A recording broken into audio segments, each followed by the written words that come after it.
Sao Paulo, Brazil, 1988. Gulf Breeze, Florida, 1988. Las Vegas, Nevada, 1990. Mexico City, Mexico, 1991. Wow! Whatever it is, it's something strange. What do all these cities have in common? There are so many UFO sightings reported in these places that they are all considered to be UFO hotspots. A UFO hotspot would be an area that represents a high number of sightings of abnormal or unusual aircraft that are unidentifiable. It's been long recognized that UFO sightings tend to come in waves. In other words, there's an area of the country or the world where the number of UFO sightings increases for some unknown reason. There are theories about why these areas seem to attract UFO attention. To some, the reason is the natural forces of the Earth, like volcanoes and earthquakes. The UFOs appear to be observing us. Well, the UFOs have come to certain spots because of what's going on at the time. One of the things that seems to stimulate UFO activity is a major disruption in the Earth. Still others believe that human behavior is at the root of these sightings. One of the things that has to do with hotspots is that once somebody notices something, then others are going to look also. That you may not pay much attention to your surroundings. Someone says, gee, last night there were 3 mysterious lights went by. The next night you're going to be watching, and there's a much better chance that you're going to see them than if you're just sort of walking along looking at your feet. According to the National UFO Recording Center, there have been more than 13,000 UFO sightings in the United States since 1990, making such places as the mysterious Area 51 in Nevada, Washington State, and Florida UFO hotspots. Still, with reports of UFOs coming in from as far-flung locales as Quito, Ecuador, Haifa, Israel, Stuttgart, Germany, and Sydney, Australia, America doesn't seem to be the only place getting these unexplained visits. Many people don't realize that UFOs are not seen only in the United States, they're seen all over the world. There are hotspots all over the world. Brazil is one of those hotspots. With 549 sightings, Brazil was second only to the United States in reported UFO activity in 2001. And unlike America, where UFO reports are traditionally met with skepticism, Brazil has a strong tradition of accepting UFO sightings and even publicly conducting government investigations. Generally, South American countries are more open to this type of thing. There are other cultures that are more tolerant of people's perceptions, their emotions. They're more open to events that may be part real, part mystical, and they do not have the same strong norms, you might say, against reporting unusual or paranormal kinds of experiences. We also have to think in terms of the kinds of religions that predominate, in that if you have religions that make opportunity for saints and angels and things like that, the idea of powerful visitors from afar is, I think, much more easy to accept. October 15th, 1957. Brazil is the location for one of the world's first accounts of an alleged alien abduction. Antonio Villas-Boas was a young man. He was driving a tractor in a field. He claimed he saw an object come down out of the sky and land nearby. He was greeted by aliens taken on board, washed off with some kind of a substance that smelled very badly to him. He made him vomit. And he later thought maybe that might have been something like a disinfectant or the like. While he was in this enclosure, a female alien type came in and had sex with him.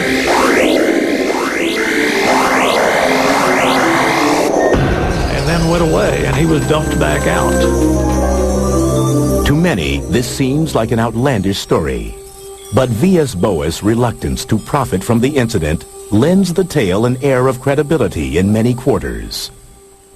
And several months after the incident, the story gets some scientific backing when he is diagnosed with radiation poisoning. He is examined by Dr. Olevo T. Fontes, a professor of medicine at the National School of Medicine of Brazil.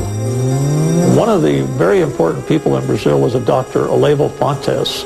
He was a medical doctor. He worked for the Brazilian government. He investigated the case, and he said that as far as he was concerned, it was a good case. It really happened the way that the young man said.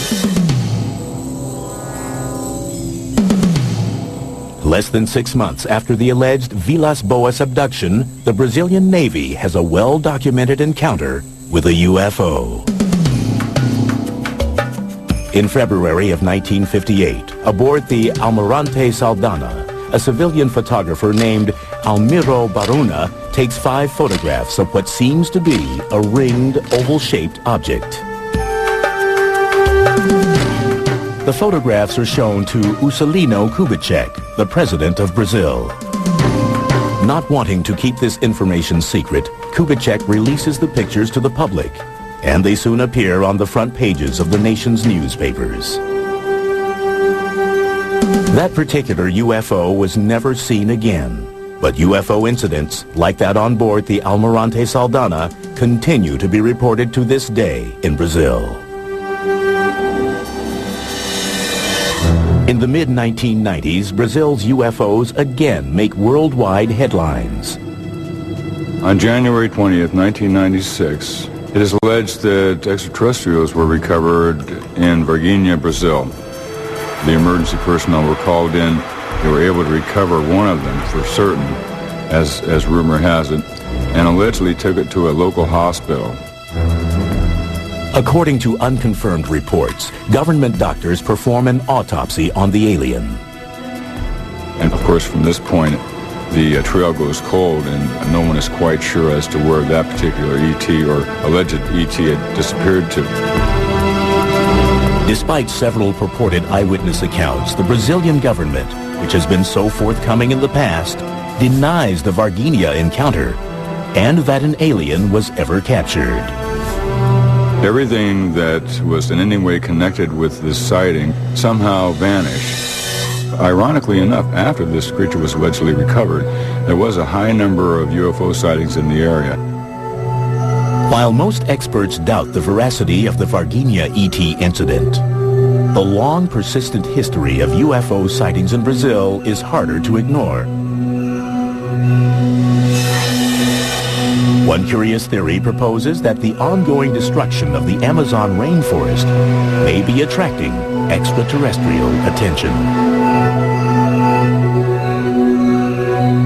If you were to look at Brazil from space, Atlanta for CFA-CP.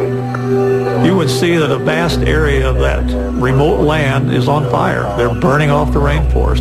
That's changing the whole ecology of the planet.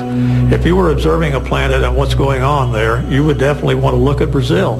And that seems to be the case.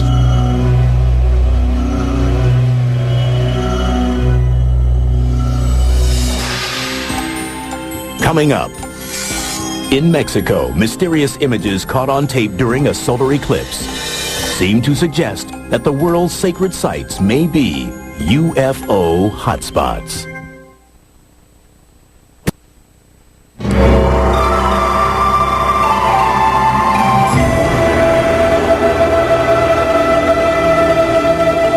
Mexico is a land with a sacred past, a land dotted with pyramids built by the ancient Mayans and Aztecs.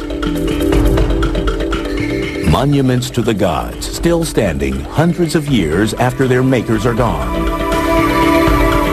Could the sacred energy that permeates these buildings be attracting otherworldly visitors and making Mexico a UFO hotspot? There are areas around the Earth known as sacred spots. And these areas have been known for a large number of sightings of abnormal or unusual aircraft that are unidentifiable. July 11th, 1991, in an event predicted hundreds of years earlier by the Mayans. The longest solar eclipse of the 20th century shrouds Mexico City in midday darkness. Millions of people look towards the heavens, many armed with their video cameras. But their cameras capture more than they expect. People all over the city, Mexico City, were taking videos. And they were getting things that weren't the eclipse. They were getting strange things flying around in the sky. Nearly 20 different people scattered across the city videotape what appears to be a saucer-shaped object floating above the horizon. Theories surface as to what the strange object may be. Once the moon passes directly in front of the sun, of course, it gets quite dark, and you can start to see the stars, you can see the bright planets, you can see Venus or any other bright star or planet that happens to be above the horizon at that time. Undoubtedly, that's what a lot of people were seeing. But when all of the different videos shot from multiple locations around the city are analyzed, the images seem to show Venus and the mysterious object as clearly separate entities. Some experts offer another theory. Perhaps the phenomenon is the result of the video cameras themselves, as Mexico's emergence as a UFO hotspot coincides with the proliferation of affordable home video recorders. A camcorder is made with an automatic focus and an automatic aperture control to try to control the amount of light. And so it is not made to focus against a dark background. An automatic camera cannot focus on these objects without seeming to impart motion and changes in shape to it. But many disagree that the sightings were just a trick of the camera and point to subsequent events as proof. Over the course of the next 6 years, more than 1,500 videos and photographs of UFOs surfaced throughout Mexico. Many of the alleged UFO sightings appear near ancient Mayan and Aztec pyramids. One area with a lot of sightings is Tepoztlan, a resort village some 60 miles south of Mexico City. According to UFO researcher Carlos Diaz, 60% of its residents report having seen a UFO. And local air traffic controllers confirm that radar regularly detects unidentified objects over the area.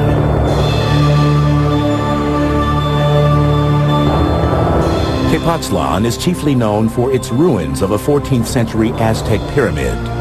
To some ufologists, ancient sacred spots like this one represent power points that may be attracting UFO activity. There are many power spots around the world where there's certain geological activities and fluctuations in the fields. You might call them vortexes or portals, where there is a lot of UFO activity.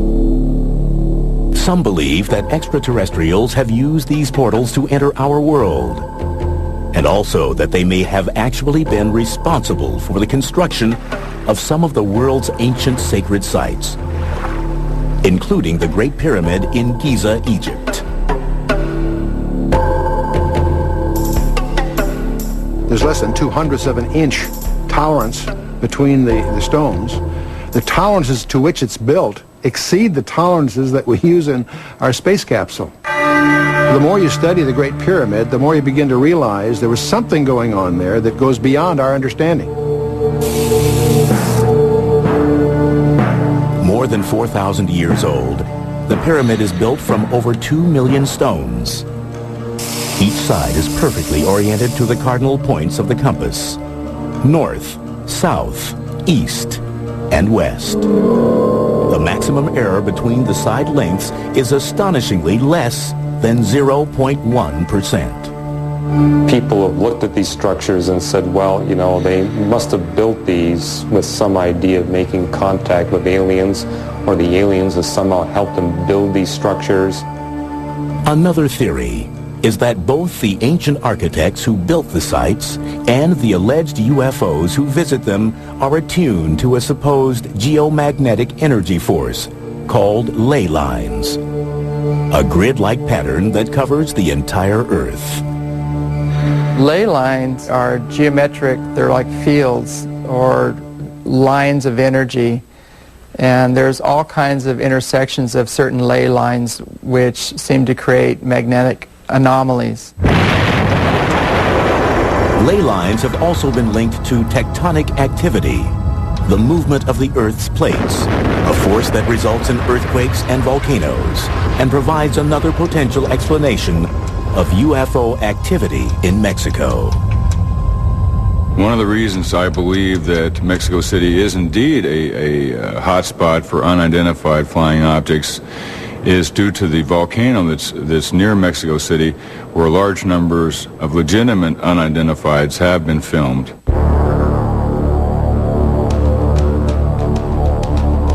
UFOs have frequently been reported near Popocatépetl, Mexico's Smoking Mountain. They've been keeping a camera on that mountain ever since it started erupting, and they've been finding in those pictures very clear disc-shaped objects. Now, some people have tried to explain them as rocks that are blasted out of the volcano, and they take an aerodynamic flight path and look like there's something flying when they're not. That's pretty hard to believe when you see the direction they actually go. They come down and toward the mountain rather than going up from the mountain. Why would UFOs hover over volcanoes? One theory proposes that high levels of hydronium ion, also called H3O, are typically found in places with increased geological activity, like volcanoes. H3O has an extra hydrogen atom in it, and that extra hydrogen atom can be split off and used as hydrogen fuel or for energy. And it's in the splitting of this extra particle that you can create a fusion effect. It's possible that these UFOs may be harnessing this type of energy for their systems to perhaps propel themselves through the atmosphere. So perhaps UFOs are interested in Mexico more as an intergalactic gas station than for its sacred ancient structures.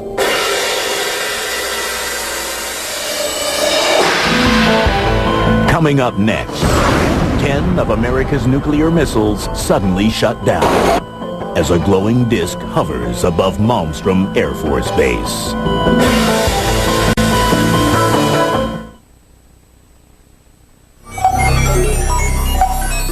As the control center for some 221 Minuteman intercontinental ballistic missiles, Malmstrom Air Force Base near Great Falls, Montana, is an essential part of the nuclear arsenal for the United States. For decades, Malmstrom and other strategic air command centers like it have been the primary potential targets for the country's enemies. But many UFO experts wonder if these bases have also been attracting a different kind of attention. Are America's nuclear installations UFO hotspots? One interpretation of UFO activity is that these entities, assuming that they are entities, are interested in our technological development. We're a very violent species, as you know if you watch television at night. So that alone is a reason that they would have to pay attention to what we're doing. March 16th, 1967. Reports of UFOs at Malmstrom seem to demonstrate an extraterrestrial interest in America's nuclear forces. The way it happened, according to Robert Salas, who was stationed underground in one of the missile complexes, was that he received a phone call from a security guard up on ground level, saying, in effect, that there was a large, red, glowing, disc-shaped object hovering in front of the facility. And the guards were extremely frightened about this, as you can imagine. He kind of laughed and sort of said, back off. The security guard called a second time, saying, even more panicky, that the UFO was now hovering right outside the gate and was very close. They were observing the status board in the launch complex, and they noticed that the missiles started going offline. Clunk, clunk, clunk, clunk, clunk. 10 of the missiles, one at a time, just boom, boom, boom, boom, shut down. The missiles quit functioning. So we were really out of business as a nuclear deterrent at that time. The incident at Malmstrom is neither the first nor the last time that the security of the United States nuclear sites is supposedly compromised by a UFO incursion. This supposed trend in UFO activity is noticed as early as 1952 by Captain Edward Ruppelt, the first chief of Project Blue Book, the Air Force's official investigation of UFO reports.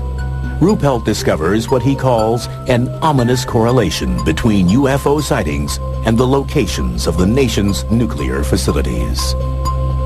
If you're in the military and someone is displaying an interest in your strategic capabilities, it's an alarming situation. It raises national security questions. A lot of investigation went on to determine what could happen. The Boeing company that was responsible for some of the equipment was involved. The U.S. government was involved in investigations. The actual reason for so many missiles going down simultaneously was a big puzzle. They found absolutely that an EMP, an electromagnetic pulse, may have fried the electronic workings in the missiles.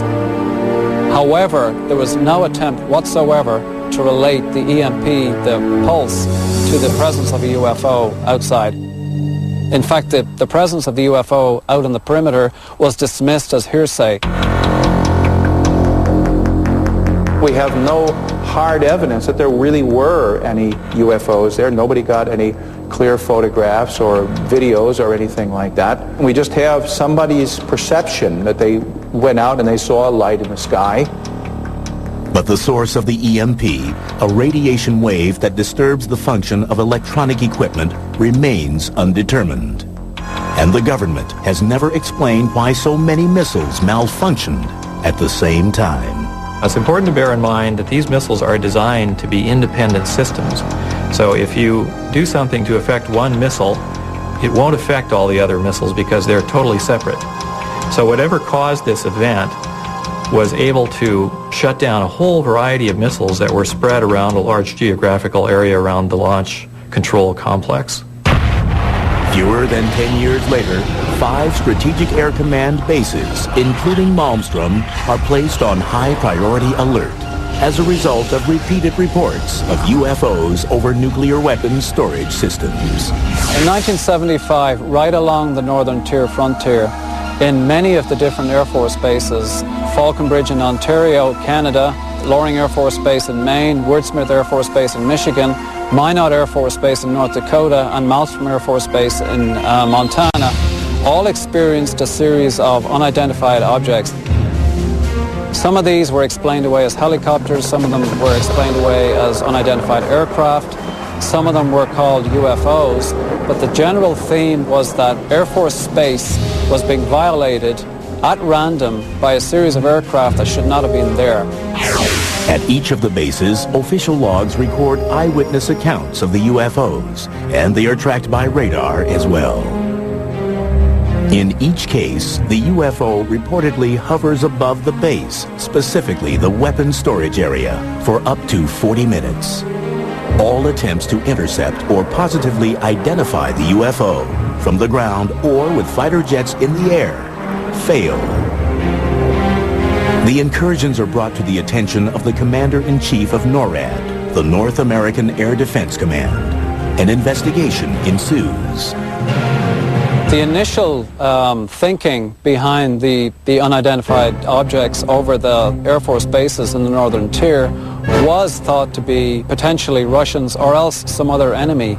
The only information we have is that the eyewitnesses described objects that behaved in a very unusual fashion. They glowed red, for example, and it doesn't sound like any technology that the Soviets had at that time.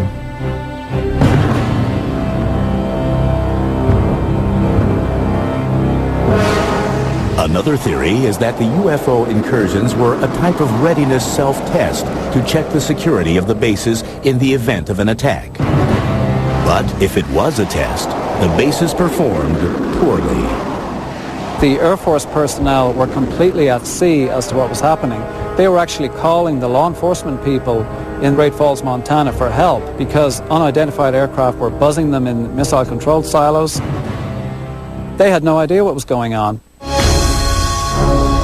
Aside from acknowledging that unexplained events have occurred at the northern tier bases, the U.S. government remains characteristically silent on the question of whether American nuclear installments are indeed UFO hotspots. To my knowledge, there's no published report explaining what happened. It's simply a mystery. And as far as the government is concerned, it can remain a mystery. According to the Air Force fact sheet on UFOs published in 1996, no evidence has been presented to indicate that further investigation of UFOs by the Air Force or other government agency is warranted. But for some, the base sightings are not quite as open and shut a case as the government would have us believe. We think the reason that the military tend to downplay this whole phenomenon is because the Department of Defense, by definition, needs to defend. And if theoretically there are objects that are able to violate United States airspace with impunity, that sets up a very big question mark about the efficiency and the abilities of the Department of Defense. But they are as bewildered and as puzzled and as intimidated as everybody else is.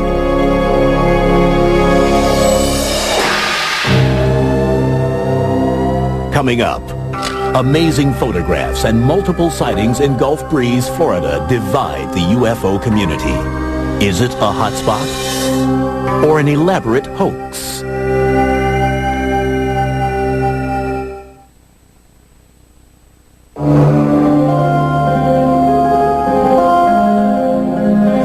It's November 11th, 1987, and Ed Walters, a building contractor in Gulf Breeze, Florida, is about to experience the UFO phenomenon firsthand. As he would later recount, Walters looks up from his desk and sees what he believes to be a UFO. He grabs his Polaroid camera and ventures outside. Walters manages to snap a photo of what appears to be a glowing, dome-shaped bluish-gray craft hovering about 200 feet in the air. From 1987 to 1992, the small town of Gulf Breeze, Florida is famous for being an alleged UFO hotspot. Hundreds of eyewitnesses claim to see strange objects and unexplained lights in the sky. But Gulf Breeze is mired in controversy and allegations of a hoax. And Ed Walters stands at the center of the storm. On November 19th, 1987, 8 days after Ed Walters allegedly had his UFO encounter, the Gulf Breeze Sentinel publishes 2 of his 5 photographs. The next night, Walters claims to see another UFO and manages to take 4 more pictures, but decides not to publish them. Still, UFO fever has gripped Gulf Breeze, and by November 25th, reports of UFOs are pouring in. Hotspots are very intriguing. These are places where there are multiple sightings. One person sees something and a number of people see it shortly thereafter.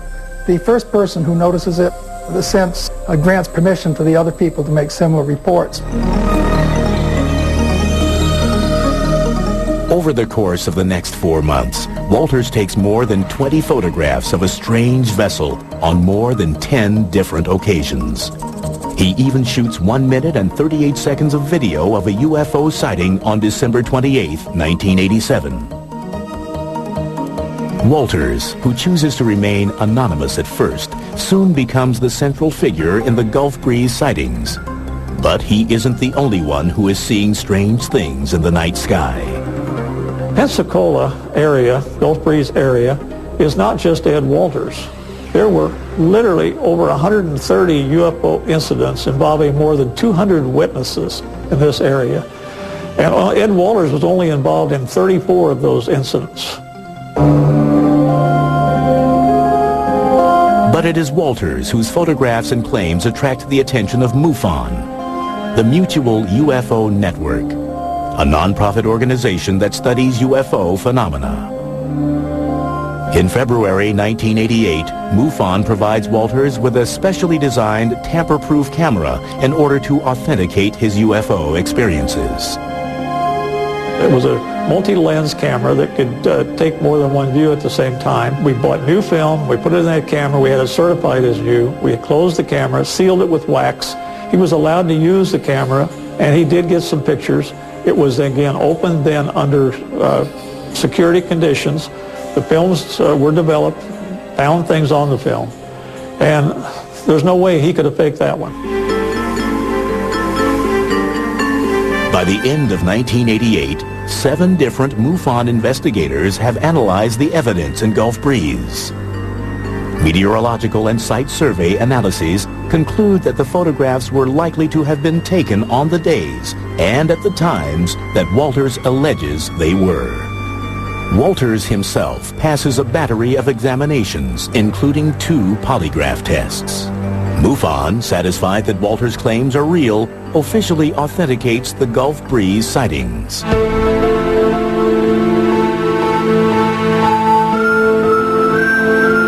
But in 1990, new doubts surface regarding the Ed Walters case.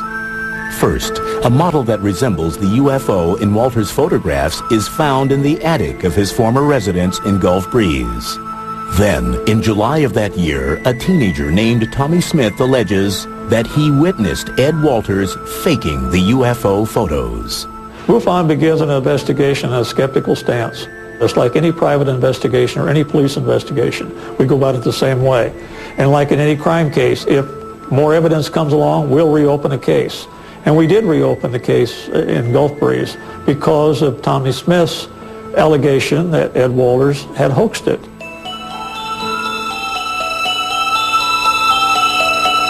MUFON sends 2 new investigators, Rex and Carol Salisbury, to Gulf Breeze. The Salisbury's findings indicate that Ed Walters doctored the photographs, particularly one called Photo 19, that shows the reflection of a UFO on the surface of a road. The Salisburys believe that the photo was most likely made by using a small model and double exposure. But their conclusions are rejected by MUFON. They believed that the other sightings at Gulf Breeze were real. They stated that in their reports. They just didn't believe Ed Walters. Basically, MUFON fired them and sent somebody else in to authenticate, quote-unquote, the sighting. The new investigator, named Gary Watson, questions the veracity of Tommy Smith's testimony. He also alleges that the model UFO found in the attic of Walters' former home was planted by someone who wanted to discredit Walters. Watson concludes that Ed Walters' photos and story are true. Despite the controversy over the Walters sightings, reports of a new UFO begin to emerge in Gulf Breeze. Instead of looking like ships or vessels, the new sightings are characterized differently. There were various kinds of lights that were seen. Big red globes, little white lights, some lights that maneuvered, some hovered, some shot away, some just disappeared. When you know it. From 1990 through 1992, residents of Gulf Breeze see the strange lights so often that they give them a nickname, Bubba. They organize sky watches, and by 1992, there are 170 recorded UFO sightings of Bubba. But then, in 1992, the lights disappear as mysteriously as they had appeared 2 years earlier. The lights have never been explained, and the Ed Walters case still divides the UFO community. Although strange lights are still occasionally seen in Gulf Breeze, it is no longer considered to be a UFO hotspot. Whatever supposedly was going on in Gulf Breeze, it's not going on anymore. Oh, look at that. Look at that. Oh, it doubled. There it goes. It's doubling. Up next, a Washington state man claims to be living in the middle of one of the world's major UFO hotspots.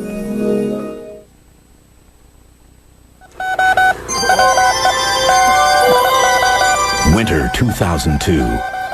Deep in the Mojave Desert, an alleged UFO hotspot, a flashing light beams a hopeful Morse-coded message to the stars. Hello, we are peaceful. Dr. Colm Kelleher and his colleagues at the National Institute of Discovery Science, or NIDS, are searching for signs of intelligent life in the universe. Armed with a light-gathering telescope an electrospectrometer to analyze the light, and geomagnetic sensors to measure radio and microwave emissions, Dr. Kelleher hopes to amass physical data to prove, beyond a scientific doubt, that UFOs exist. The primary focus is to try to get physical data with respect to UFOs, and I think only a person who's been working in this field for quite a while would appreciate the absolute difficulty in getting physical data on UFOs, because you never know when they're going to appear, you never know how long they're going to stay, and you never know why they would appear in a particular place.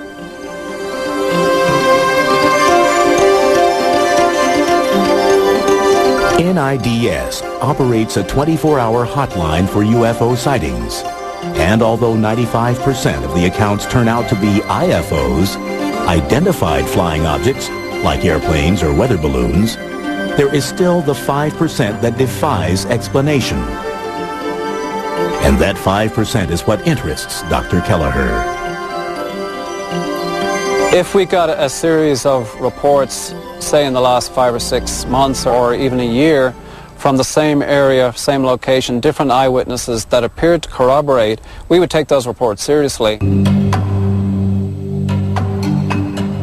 And one alleged hotspot that is raising some serious questions in the UFO community is the Yakima Mount Adams area in southeastern Washington state. The Yakima Indian Reservation in Washington has the appearances of being a UFO hotspot for many years. UFOs have been reported from the fire towers, from rangers, from people camping, that sort of thing, over and over and over. James Gilliland is the owner of the Sattva Sanctuary, a UFO-friendly spiritual retreat located nearby.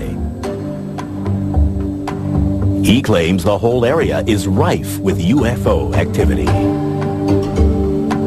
The sanctuary here is located right at the base of Mount Adams, next to the Yakima Reservation, and it has over a 100-year history of recorded UFO activity. Well, I'd say this is probably one of the major hotspots in the world right now, because it's almost nightly that we see at least 1 or 2, if not 15 to 25 UFOs flying in the area. Gilliland and fellow seekers gather regularly in the summer months for sky watches. They play music and meditate and wait patiently for UFOs to appear.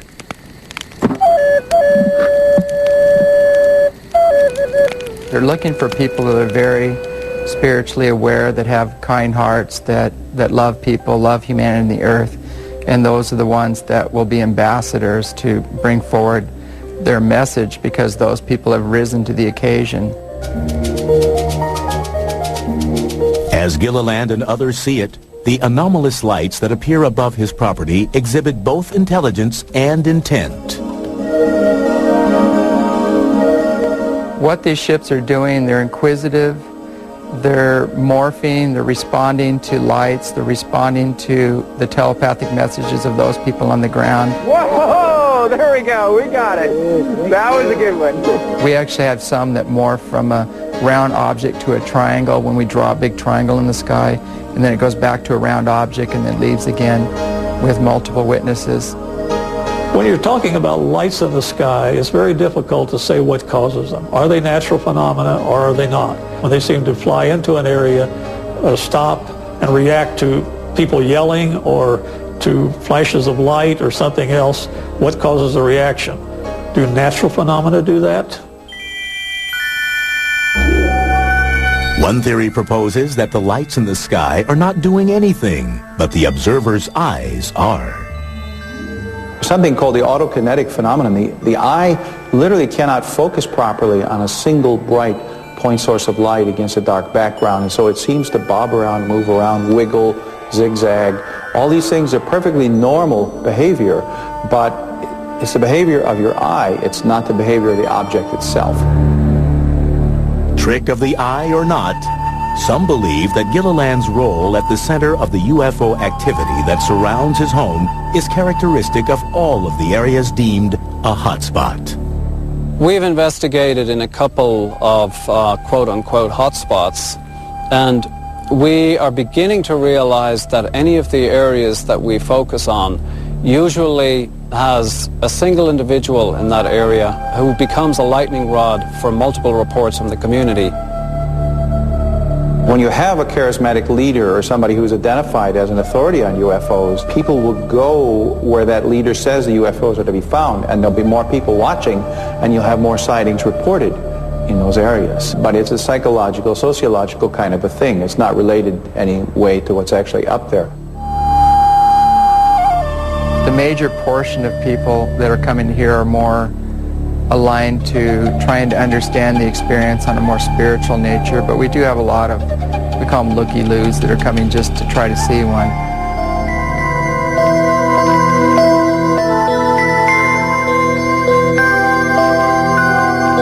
That there are strange, often inexplicable phenomena in the night sky is undeniable. But just what these phenomena are, and whether they tend to cluster in time and place to form UFO hotspots, is open to debate. As far as the skeptics are concerned, on every level, you cannot instill want into another being. You can't get them to open their eyes or look at what's obvious. We showed them footage of ships flying behind trees, landing on the mountain, doing phenomenal feats, making U-turns, right-angle turns at several thousand miles an hour. And their standard pat answer is, these are meteors or satellites. It's just amazing. We don't want to feel that we're alone in the universe. We don't want to feel that life is without a purpose. We don't want to feel that there's nothing out there in the way of a mystery. We human beings want our lives to be exciting. But just because something is exciting doesn't make it true.